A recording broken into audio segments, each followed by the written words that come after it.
Today we're here with the talented Courtney Act from RuPaul's Drag Race. Howdy. We're going to be shooting some promotional material and new cover art for his new EP, Kaleidoscope. So Shane, what's the first step to creating your look? After I've shaved, which is very important for drag, I block out my eyebrows. And to do that, I used to use this expensive Grimmer's eyebrow plastic that I had to order online from Europe, but now I just use a humble 99-cent store glue stick. And I don't block out my entire brow. I like to leave a bit of the inner nub just to give a little realness. So I smush it through, then I use a comb and just comb it in the direction of the hair and then smooth it with my finger. So all of this will stay and become the beginning of my new brow, and then all of this will disappear. Magic. I like to do about 3 coats, and you let each one dry and then put on another coat. While I'm waiting for my eyebrows to dry, I usually start with the bottom of my face. I just get my Studio Fix fluid.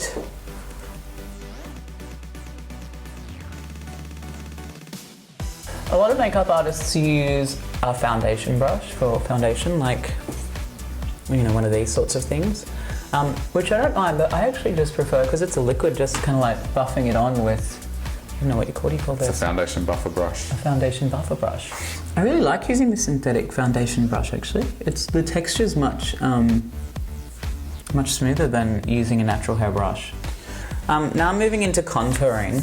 I use the Studio Fix fluid for my foundation all over, but then I use Full Coverage by MAC to do my contouring and my highlighting. So is this a colour that you're going to use for a highlight? Yeah, this is NW20. Or should I be using an NC20 now that you've said that? Because it's... No, highlight you want to be... You want it to be warm. Yeah. And you want to contour to be ashy. Ashy, okay. Yeah. Oh my God, I got it right. Yeah. And I just use a sponge to put it on, because I find that easy. And I go quite... The thing about the highlight and the contour is you want it to look natural, but you can also, depending on your translucent powder that you set with it, it always knocks it back a little bit. But it is important to have a nice blended. But this sort of like blueprint is, I think, what makes my signature Courtney face. Like if I do other people's makeup, it doesn't matter what they look like, they always look like they're related to me. Because I think because of this bone structure, they have a similar nose and similar cheeks. And so for your highlight colour, are you just choosing a colour that's a couple of shades lighter than your base colour? Yeah, I think so. Just up the bridge of my nose.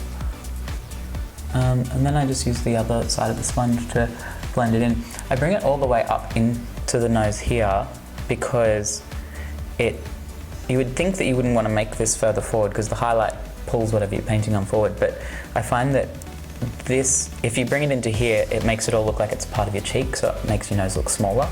It's all about the proportions of the face, really. Bigger lips makes your chin look smaller, bigger eyes makes everything else look smaller. So you want to pick out the items that you want to make bigger to make the other things that you want to make look smaller. Now I'm going to start my contour. I've got MAC Full Coverage. This is an NC45. And I'm going to use this sort of smaller foundation brush because it just helps me cut out the line. So I kind of start from here, and I like to it's not quite a straight line. I do like to just scoop it a little to give that kind of cheek illusion. The Nike tick. The Nike tick. Oh my God, that's what it is. And then I kind of go along here and I cut out my jaw just to knock it back a little. I mean, I'll be honest, my face isn't ridiculously masculine. Some might say it's quite androgynous or feminine, but you know, every little bit helps. I find that all of these bits that I'm doing, although they're subtle, there's lots of little subtle bits that come together to kind of create the overall illusion. Then I blend it out with the back of my sponge. Now I'm just doing my contour on my nose, so I kind of map it out with the edge of my brush, and then I'm going to blend it in with my finger because it's kind of fine detail, so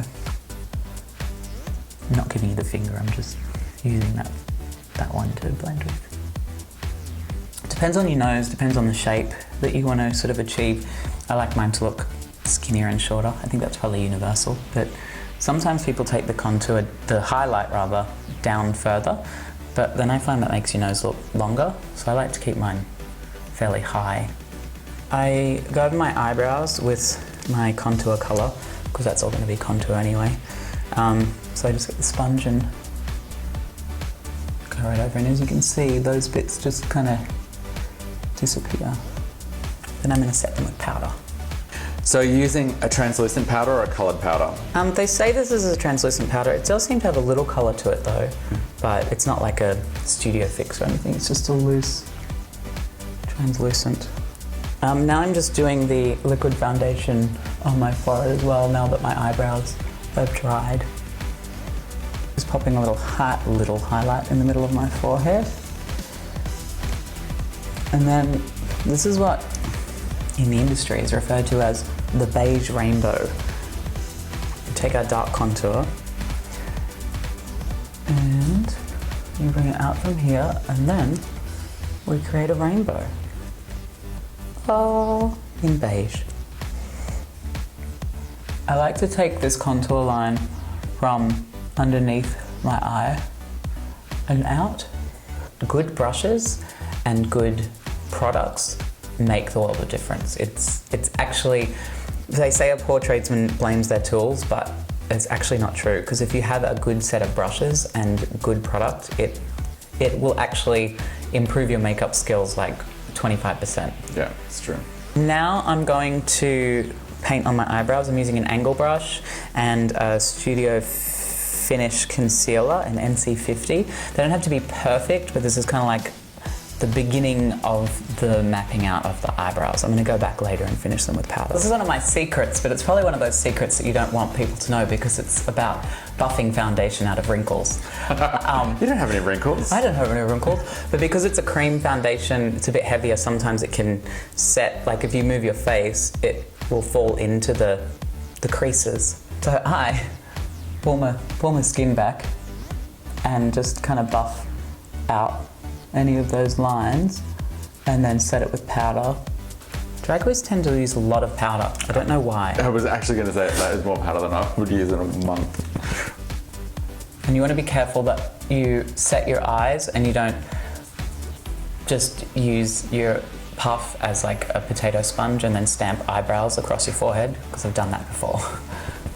Now I'm going to take my highlight with a little concealer brush and kind of just paint in what I call the negative space of the eyebrow. So basically like that line underneath, and this is my chance to kind of refine the shape. This also works well because there's a bit of extra texture there with the glue. Putting down the full coverage acts as a good base to put your powder on. It kind of allows the powder to grab more and be more intense. So now I'm using a highlight color. This is Vanilla from MAC. And I'm just going to take that under the brow, a little highlight. I probably paint it more than it needs to be, because I know that I'm going to come back with a brown and sort of blend into that later. So it doesn't matter if this looks a little too strong at the moment. Now I'm going to take an angle brush and a brown matte. It's always important to use matte colors for eyebrows, I think, because you don't want them to like reflect. You want the light to absorb so you can see the eyebrow. I think this is called Cork by MAC. Start from the middle of the brow and work outwards, because you want the brow to be darker on the outside edge and lighter in the middle. So this is how I create my base. This is kind of the foundation of Courtney. And then from here, depending on what you're doing, where you're going, whether it's a photo shoot or a night on the town, will determine what kind of makeup you want to put on, whether you want to do a dark smoky eye or like a big stage eye, or just a nice little nude lip with a glossy lid.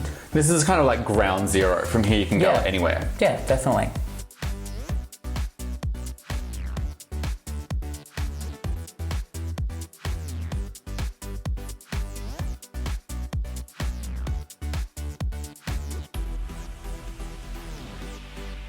Well, thank you so much to Courtney for being part of our video today. Don't forget to subscribe below and we're going to do a photo shoot now for the cover of my EP, which I'm excited about. I'm going to have a little behind the scenes. So go over to my channel and you can watch that there, or click here. don't forget to subscribe to his channel as well. And subscribe down there too.